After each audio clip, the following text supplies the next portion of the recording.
Start. Good morning, everyone. Good morning, sir. Now today's my topic micro teaching. ठीक है, micro teaching होता क्या है और फिजिकल एजुकेशन के साथ साथ अन्य फील्ड में कैसे इसका इम्पोर्टेंस है, हम लोग ये इसको आज जानेंगे. ठीक, माइक्रो टीचिंग का अर्थ, मीनिंग ऑफ माइक्रो टीचिंग. हम लोग देखते हैं इसका अर्थ क्या होता है. हम लोग किताबी भाषा में भी जानेंगे और सरल शब्दों में जानने का प्रयास करेंगे. Micro teaching is refer to a teaching in which a small lesson plan or a part of the lesson plan is divided into small pieces or sections and given to a small class for a short period of time. सूक्ष्म शिक्षण से तात्पर्य एक ऐसे शिक्षण से है जिसमें किसी छोटी पाठ्य योजना को या पाठ्य योजना के एक अंश को छोटे छोटे टुकड़ों में या खंडों में विभाजित करके एक छोटी कक्षा को थोड़े समय के लिए दिए जाने वाला शिक्षण है. अब हम लोग समझते हैं, सरल भाषा में समझने की प्रयास करते हैं. माइक्रो मीन्स क्या होता है? छोटा. मीन्स अति छोटा. हमारा जो लेक्चर चलता है, हमारे जो सेमिनार चलते हैं, वो कितने लगभग लंबे लंबे समय के लिए चलते हैं. लेकिन जैसे कि पता चल रहा है, माइक्रो मीन्स छोटा और टीचिंग का मतलब शिक्षण. मतलब वैसे शिक्षण जो कम समय के लिए हो, क्लास का साइज बड़ा ना हो, टॉपिक छोटा हो, वह क्या कहलाता है? Micro teaching. जानने के लिए हम लोग बात करते हैं पर्टिकुलर, जब हम लोग कोई लेसन प्लान लेते हैं, या क्लासरूम टीचिंग हो या फिर आउटडोर का लेसन प्लान हो, है ना. कोई पर्टिकुलर एक गेम, जैसे कबड्डी हो गया, तो कबड्डी का पर्टिकुलर एक स्किल, गेम नहीं, पर्टिकुलर एक स्किल, जैसे हम लोग लेसन प्लान में लेते हैं. कोई स्किल टो टच, मान लो हम लोगों ने टो टच लिया, तो टो टच के बारे में एक छोटा सा हमारा क्लास रहता है. क्लास का फॉर्मेशन रहता है 8 से 10 लोगों का, है ना. मिनिमम 8 रहता है, मैक्सिमम हम लोग थोड़ा 10, 12, 14 हम लोग कर सकते हैं. क्लियर है.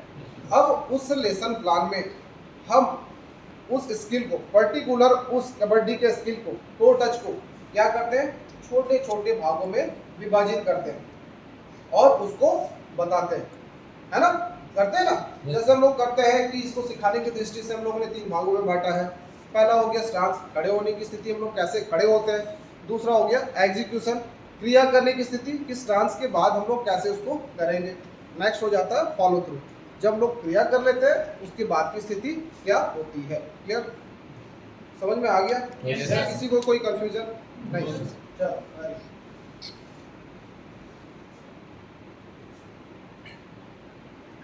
ये भी सेम है, कुछ विशेष नहीं है इसमें. ठीक है, फिर भी हम लोग देख लेते हैं. सूक्ष्म शिक्षण में सभी कुछ सूक्ष्म होते हैं. जैसे हम लोगों ने बात किया, क्लास फॉर्मेशन छोटा होता है, टाइम का ड्यूरेशन छोटा होता है ना. और जो हम लोग टॉपिक ले रहे हैं, जो स्किल ले रहे हैं, जो क्लास ले रहे हैं, वो भी छोटा समय के लिए होता है, मतलब कम ड्यूरेशन के लिए होता है. क्लियर है.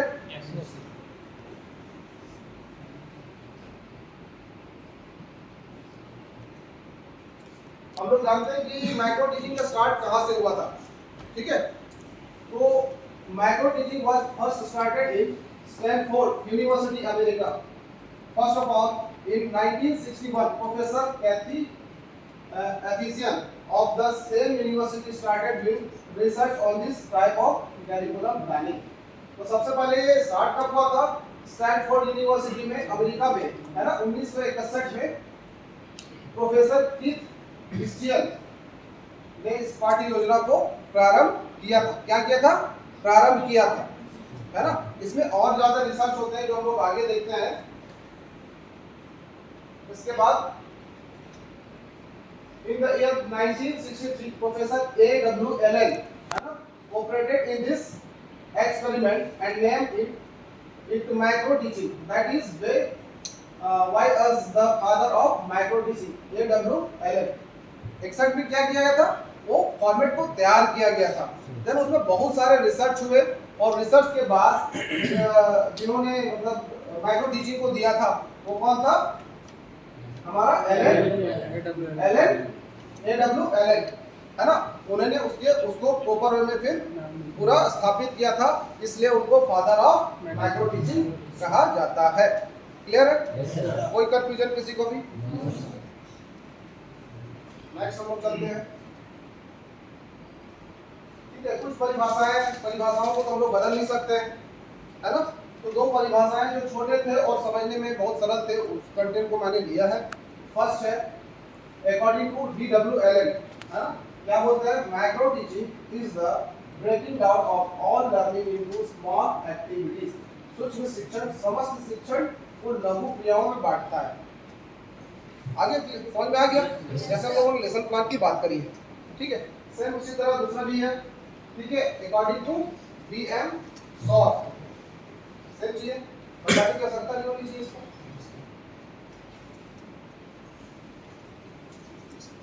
इसके विशेषताएं हैं, लोग भी पढ़ सकते हो, है ना। सूक्ष्म शिक्षण के द्वारा कम समय में अधिक दक्षता प्रदान किया जाता है, बिल्कुल सही है। जब लोग लेसन प्लान हमारा कितने मिनट का रहता है, ज़्यादा से ज़्यादा 40 मिनट 30 मिनट, है ना। उसी एक क्लास में हम पर्टिकुलर कोई एक स्किल को पूरा बता देते हैं। उसमें बहुत सारे सेक्शन रहते हैं डिवाइडेड, जिसमें हम लोग तरह तरह की एक्टिविटी उस स्किल से रिलेटेड चीज़ों को हम लोग करते हैं। क्लियर है? Yes, sir. है ना। दूसरा है सूक्ष्म शिक्षण के द्वारा छात्रों को तत्काल प्रतिपुष्टि प्राप्त होती है। Through micro teaching student get immediate feedback, है ना। लास्ट में हम लोग समराइजेशन करते हैं कि इस आज की जो क्लासेस हुई है, जो क्लास हुआ है, उसमें आप लोगों ने स्किल को पूरा सीख पाया, ड्रिल को समझा, या अन्य किसी तरह से कोई भी समस्या है उससे हम लोग तुरंत जानते हैं और उसका फिर फीडबैक लेते हैं कि हाँ ये क्लास इफेक्टिव रहा कि नहीं रहा। क्लियर है? नेक्स्ट हम लोग चलते हैं स्टेप्स ऑफ माइक्रो टीचिंग। इसके क्या क्या स्टेप्स हैं, क्या क्या चरण हैं। तो जैसे कि लिखा हुआ है यहाँ पे, हम लोग, मैंने लेसन प्लान का एक उदाहरण लिया क्योंकि हम लोग लेसन प्लान क्या है कंटिन्यूअस लेते आए हैं, तो उस चीज़ों को हम लोग बहुत अच्छे से और इजीली वे में समझ सकते हैं, ठीक है। तो फर्स्ट हम लोग जैसे लेसन प्लान में देखते हैं कि असेंबली एंड अटेंडेंस। फर्स्ट में क्या करते हैं हम लोग, असेंबली पहले तो क्या करते हैं, गदावार खड़ा करते हैं, है ना, अकॉर्डिंग टू योर हाइट, और उसके बाद हम लोग असेंबली लेते हैं, अटेंडेंस लेते हैं, है ना। अटेंडेंस में जितने बच्चे उपस्थित रहते हैं हम लोग उसको लिख देते हैं, ठीक है। उसके बाद हम लोग की आगे की क्रिया करते हैं, निरीक्षक के पास जाते हैं परमिशन लेने के लिए कि हमको कक्षा प्रारंभ करने की अनुमति दी जाए। दूसरा आ जाता है दूसरा आ जाता है सामान्य जनरल वार्म अप। कोई भी स्किल या फिजिकल एक्टिविटी को करने के लिए सबसे पहले क्या किया जाता है, बॉडी को प्रिपेयर किया जाता है, तैयार किया जाता है, ताकि हम उस एक्टिविटी को बहुत स्मूथली और अच्छे तरीके से कर सके और इंजरी से बच सके, ठीक है। तो जनरल वार्म अप हम लोग करते हैं। जनरल वार्म अप में हम अपने गेम के अकॉर्डिंग चीज़ों को तैयार करते हैं बॉडी को गर्म करने के लिए। नेक्स्ट आ जाता है हमारा विशिष्ट व्यायाम, स्पेसिफिक, है ना। वो क्या था, जनरल सामान्य, ये क्या होता है स्पेसिफिक, जो हमारे स्किल से रिलेटेड हो और इक्विपमेंट्स के साथ हो, है ना। नेक्स्ट हमारा आ जाता है कौशल की प्रस्तावना। अब इसमें क्या होता है, छोटा सा इंट्रोडक्शन होता है, हम जिस कौशल के बारे में जिससे मैंने बात किया कि यदि हम लोग कबड्डी में टो टच स्किल ले रहे हैं, यदि कबड्डी में टो टच स्किल ले रहे हैं, तो उसको हम लोग पहले डिफाइन करना पड़ेगा कि यदि हम क्लास ले रहे हैं तो हम उसको कैसे उसको करवाएंगे और कितने भागों में हम लोगों ने डिवाइड किया। क्योंकि यदि हम बच्चों को बताते हैं तो वो बिगनर है, उसको तो समझ में नहीं आता ना स्टार्टिंग में हमको करना क्या है, इसलिए हम लोग छोटे छोटे टुकड़ों में, खंडों में डिवाइड करके और बच्चों को बताते हैं। जैसे फर्स्ट में इंट्रोडक्शन दे दिए स्किल के बारे में कि यदि टो टच है तो टो टच क्या है, ऑफेंसिव स्किल है, डिफेंसिव स्किल है, किसके द्वारा किया जाता है, कबड्डी में इसका क्या रोल है, ये चीज़ें क्या जाती है इंट्रोडक्शन में, ठीक है, वो इसके पार्ट है। और उसके बाद हम लोगों ने कितने भागों में डिवाइड किया, स्टांस की स्थिति में कैसे रहना है, कैसे खड़े रहा जाता है, ना एग्जीक्यूशन में हम लोग कैसे मूव करेंगे और उस एक्टिविटी को, उस स्किल को कैसे करेंगे, ठीक है। फॉलो थ्रू इसका पार्ट है। तो हम लोगों ने उसको पार्ट बाय पार्ट इसमें डिवाइड ये कर दिया स्किल इंट्रोडक्शन में। क्लियर है? कोई जिसको समझ में नहीं आ रहा बिल्कुल हाथ रेस करके पूछ सकता है कि सर यहाँ पे ये चीज़ें समझ में नहीं आई, ठीक है। नेक्स्ट हम लोग करते हैं ड्रिल्स। अब जो हम लोगों ने कौशल लिया है, जिसके हम लोगों ने क्लास लिए, उसको कितने ड्रिल में बांटे हैं और उस ड्रिल से क्या होता है, हमारा स्किल इंप्रूव हो पाता है, ठीक है।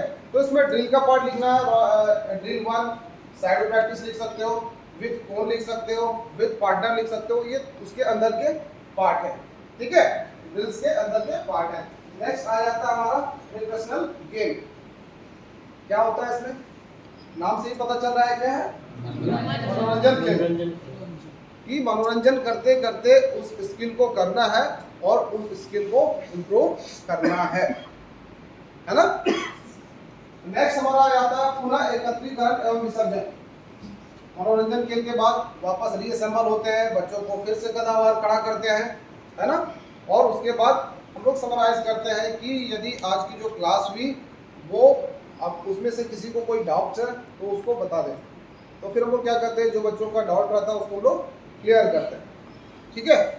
और उसके बाद हम लोग निरीक्षक के पास आते हैं, तो अच्छा विसर्जन कराने की अनुमति लेते हैं और वापस जाते हैं और क्लास को डिसमिस कराते हैं।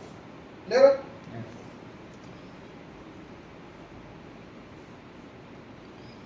तो ये था माइक्रो टीचिंग का छोटा सा पार्ट है ना। और बहुत ज़्यादा इसमें लंबा बताने की कोई आवश्यकता नहीं है। यदि किसी को समझ में नहीं आया हो तो बिल्कुल पूछ सकते हो। एनी क्वेरीज, एनी क्वेश्चन बताओ। DWLN जिन्होंने परिभाषा दिया सर, और इसके पितामह AWLN, तो ये दोनों सेम है या फिर नहीं, अलग अलग है। वो 1961 में इस चीज़ को शुरू किया था, इस प्रक्रिया को स्टार्ट किया था, लेकिन एलन ने क्या किया, उसमें वापस रिसर्च किया। उस टाइम उसको स्थापित नहीं किया गया था, उस टाइम काम स्टार्ट हो गया, है ना। देन उसके बाद उसमें रिसर्च हुआ और रिसर्च के बाद पुनः जब इसको प्रॉपर वे में डिज़ाइन किया गया, उसको प्रेजेंट किया गया, तब उस चीज़ को, इसलिए उसको क्या बोला जाता है, father of micro teaching. Sir micro teaching में समय सीमा हो सकती है? हाँ हाँ, बिल्कुल सूक्ष्म। मैंने इसमें बताया, स्लाइड में भी होगा उसमें, कि क्लास फॉर्मेशन छोटा होता है, ठीक है। समय सीमा भी निर्धारित रहती है। जैसे आप लोग लेसन प्लान लेते हो तो उसका समय सीमा है ना, है कि नहीं, कि हमको 40 मिनट मतलब 40 मिनट ही लेना है। यदि 30 मिनट बोला गया है तो 30 मिनट ही लेना है, ठीक है। तो समय सीमा इसमें निर्धारित रहती है। ये हम क्या करते हैं, सिचुएशन के अकॉर्डिंग चीज़ों को चेंज करते हैं, ठीक है। जैसे क्लासरूम टीचिंग में 45 मिनट या 40 मिनट का रहता है सर, तो इसमें भी वही सेम टाइमिंग रहता है? ऐसा कुछ नहीं है, ऐसा कुछ नहीं है। मैं बोला सिचुएशन क्लास के अकॉर्डिंग हम लोग चेंज कर सकते हैं। जैसे क्या हो गया कि हम लोग कंटिन्यूअस लेसन प्लान ले रहे हैं। स्टार्टिंग में कितना रहता है, 45 मिनट रहता है, सभी को पता है। देन कंटिन्यूअस हम लोग कर रहे हैं एक्टिविटी, जनरल वार्म अप तो हम लोग शुरू से करते हैं, तो हम लोग उस चीज़ को हटा देते हैं, स्पेसिफिक वार्म अप को थोड़ा हटा देते हैं, ताकि बच्चों को ज़्यादा मतलब और सिचुएशन को मतलब झेलना ना पड़े। क्योंकि एक तो फिजिकल एक्टिविटी है और कंटिन्यूअस यदि हम लोग 3-4 लेसन में खड़े होते हैं, यदि 45 मिनट के 4 करो तो कितने हो जाएंगे, 180 मिनट हो जाएंगे ना। तो मायने रखते हैं। तो टीचर उसको फिर डिसाइड करता है कि हाँ मतलब इसको थोड़ा कम कर दिया जाए, क्योंकि जनरल वार्म अप तो सही उसमें कोई होना नहीं, क्योंकि बॉडी ऑलरेडी हम लोग एक लेसन में वार्म अप कर लिए, ठीक है, प्रिपेयर कर लिए, तो उसको हम लोग हटा के थोड़ा घटा बढ़ा सकते हैं, लेकिन इसका समय सीमा निर्धारित होता है, ठीक है। चलो, और कोई क्वेरीज, कोई क्वेश्चंस? सर इसमें क्वेश्चन किस टाइप का एग्जाम में क्वेश्चन रिलेटेड